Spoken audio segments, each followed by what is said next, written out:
Now we visit a museum dedicated to everyday life in communist East Germany, in California of all places.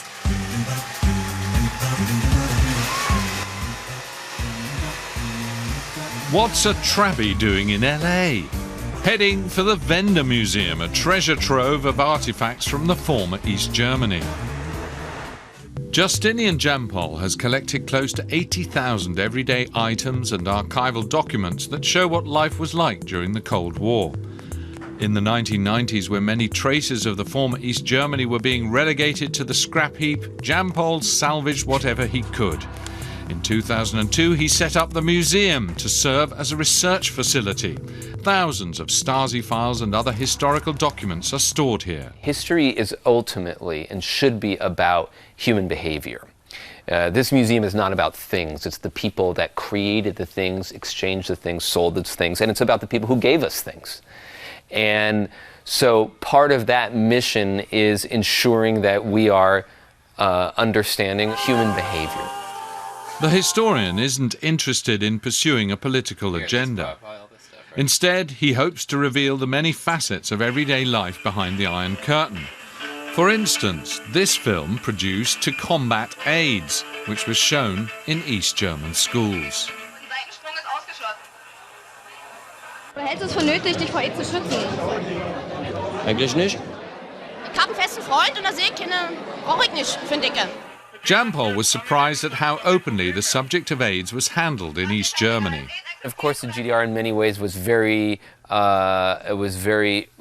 repressed. In other ways, such as sexual education, it was not always that way. The film represents the alternative way that sex education could be taught, and frankly, it's also interesting and unfamiliar to Americans who see this. Through his efforts to understand but not judge life in East Germany, the American earned people's trust. Even former guards gave him personal memorabilia. In central Berlin, along the stretch where the wall once ran, is one of the few remaining East German watchtowers. For Justin Jampol, it's like taking a trip into the past. He lived in Berlin briefly in the 1990s, but only knows what the border fortifications used to look like from old photos. The watchtower is now open to tourists. 2 border guards were stationed here for up to 12 hours at a time to watch the border and each other. Justin Jampol learnt from former border guards what their time here was like, about the monotony, the voyeurism and orders to shoot would-be escapees. In a strange way, they were willing to speak to me in a way they weren't willing to speak to anybody from West Germany. First of all, I'm too young to remember the wall. I'm from LA, which might as well be on the moon. It's so far away in the mental sense, but having that distance enabled me to find out who these guards were. At the Wende Museum, Jampol doesn't feel the need to take sides, though he often finds himself accused of spreading nostalgie, a nostalgic view of East Germany.